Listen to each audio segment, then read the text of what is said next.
I am the rocket man they talk about. I jump from star to star, I walk it out.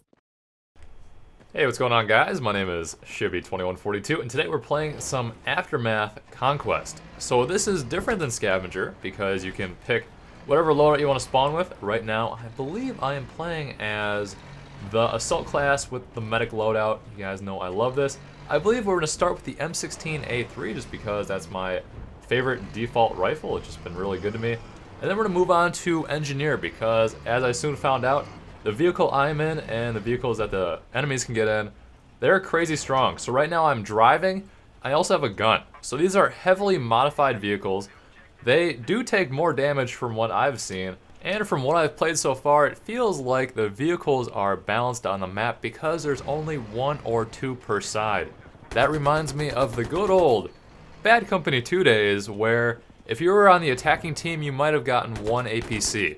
And if you're defending, you might just be like out of luck. You just have to defend yourself. Or it might be like one tank per team or something. I really like that. It made the vehicles, in my opinion, more strategic and just less spam. Like, oh, get in the tank, throw yourself at the objective, die. Get into the Goliath or whatever the big vehicle was. Goliath was from, I believe, the 2142 Northern Strike? Yeah? I think so, man. That thing was crazy. Yeah, less spamming of the objectives, and it's more, all right, we gotta take this out, we gotta use it efficiently. That's something I really like. So right now I'm doing pretty well, capping the C flag here. Never played this map before, so if you're like, Shibs, why aren't you looking the other direction? I don't know. I'm just really new to this map. I have not learned them all yet. And we're just having some fun. So the driving with the shooting aspect is really pretty crazy. And the gun isn't terrible. Like, it's not a pea shooter. It does work. It does damage, guys, how you see damage. One gameplay aspect that you might not notice that I was doing was purposely damaging their vehicle that is up the road. It's now on fire. That's something I always did in prior battlefields. If I was on a flag and there was just a random vehicle chilling, I would always make sure it had less health than what I had, just in the case someone got in it. I could take it out very quickly. So feel free to incorporate that into your gameplay if you'd like. I don't know. Battlefield veterans, you probably also use the same tactics. Say I roll up on Mashator City.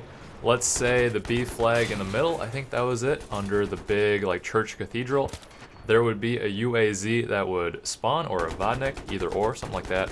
And if I was in a Humvee, I would get into the gunner position and make sure that that Vodnik would have a lot less health than my Humvee would. Now, one thing you do need to know is if someone on your team is going for that vehicle and you're in a tank or something, just don't go blow it up because you want to. That doesn't really make sense. Is there an enemy to my left? I'm looking back in the gameplay. It looked like that was a teammate. Let's say there's a sniper clearly right there. What am I doing? Also, I don't really know where I'm supposed to be shooting at that vehicle. I saw the open window, and having played a lot of Arma 2 Wasteland lately, I know you guys don't love it or whatever, but I really enjoy it just because it's all really unique and fun to me. Keeping it fresh, a lot of variety gaming on my channel. Like, yeah, you got to shoot the driver out. That just doesn't make sense. Something else that is new in Aftermath that you might have noticed is, holy shit, tremors. The whole map, whole screen, just shaking. I don't think there is any dynamic changes to the map because of it, but it just happens at pretty random intervals from what I've seen. And it's following the Aftermath style, being the post-apocalyptic. Zombies. No, there's no zombies or dinosaurs. It's going after the post-destruction and just the word aftermath, like the aftermath of what has happened. So yeah, that's pretty cool.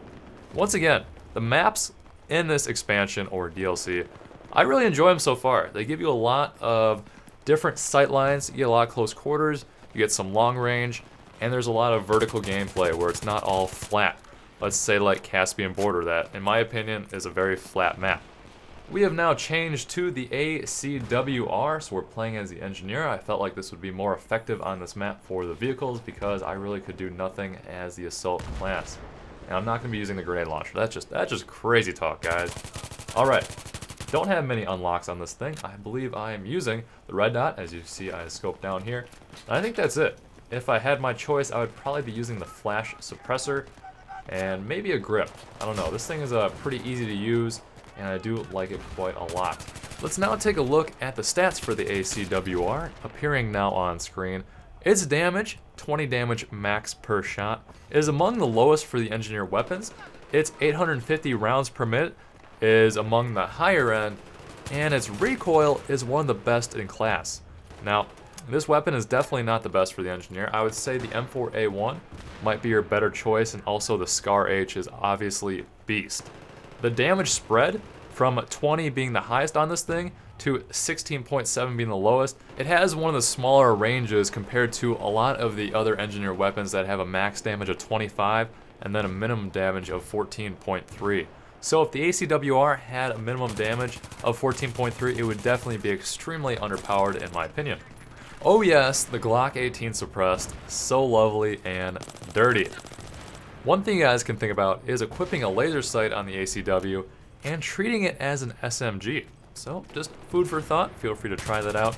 And yeah, playing with a variety of weapons and not just sticking with one because it's your favorite, I think that's the best way to go about it. Don't use your perfect loadout every day. If you're not looking to play competitive in a league or for money or whatever on a team, just use something different. Go crazy. Use a sniper rifle with iron sights and a laser sight and just run around and try to no-scope, or maybe use shotgun with slugs. Do something fun. Keep it fresh.